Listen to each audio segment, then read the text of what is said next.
اپنی نشانیوں اور نعمتوں کا ذکر کرنے کے بعد اللہ آیا نمبر 212 میں مینشن کر رہا ہے کہ بیسیکلی کافروں کو یا وہ لوگ جو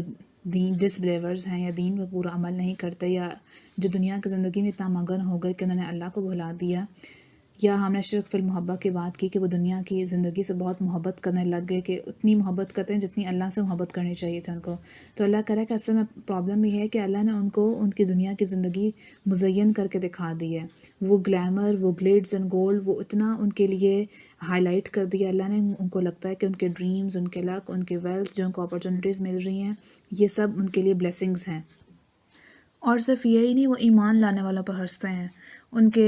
لائف سٹینڈرڈز کے اوپر، لائف سٹائل کے اوپر، ان کے کپڑوں کے اوپر، ان کے اپیرنس کے اوپر، ان کی داڑھی کے اوپر، اور جس طرح سے وہ بہت ہی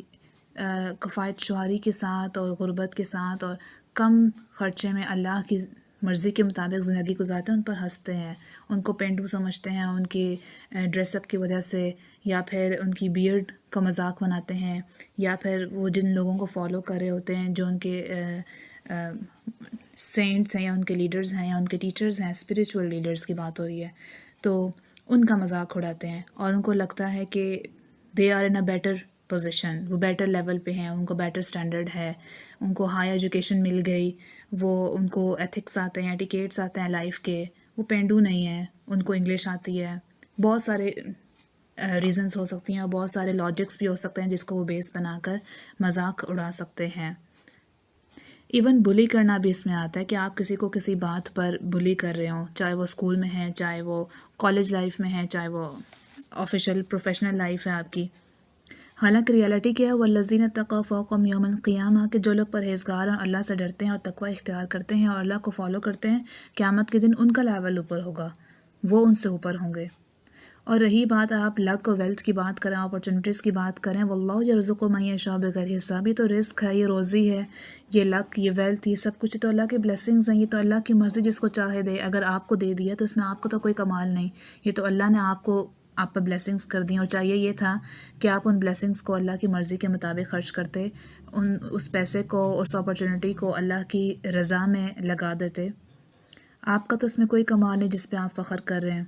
کان الناس امۃ واحدہ، تمام لوگ جو ہیں وہ ہمیشہ سے حضرت آدم علیہ السلام سے لے کر ایک ہی دین پر تھے. جتنے بھی انبیاء آئے، جتنے بھی کتابیں آئیں، صحیفے آئے، فرشتے جو پیغام لے کے آئے، جو ڈرانے والے آئے، جو خوشخبری دینے والے آئے، مبشرین، منذرین، ہر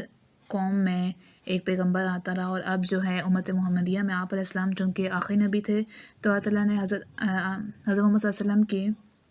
وراثت علماء کو دی ہے. اب علماء جو ہے وہ انبیاء کے وارث ہیں، اور اللہ تعالیٰ جو ہے وہ ہر دور میں، ہر ایئر میں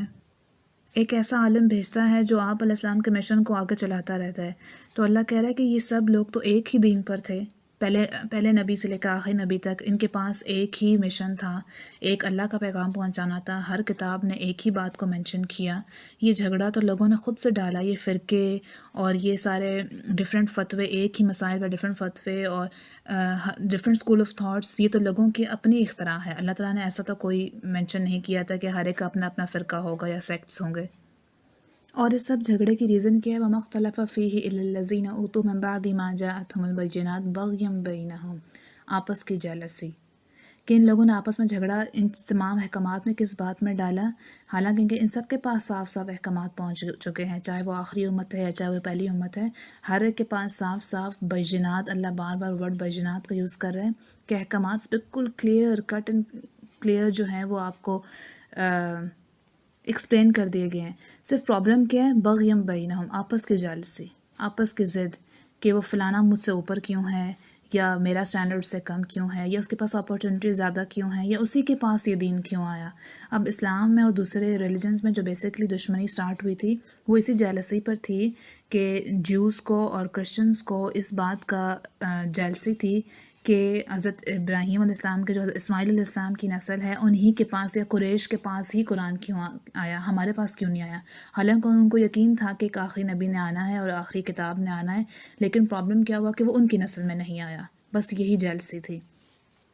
یہ جیلسی ہمارے بیچ میں بھی ہوتی ہے کہ فلاں شخص کو اگر اپوائنٹ کر دیا لیڈر تو یہ جیلسی ہو جاتی ہے کہ میں نے اتنا زیادہ محنت کی، اتنے سالوں سے میری ایفرٹس ہیں اور میں نے اس کمپنی کے لیے، اس آرگنائزیشن کے لیے یہ کام کیا،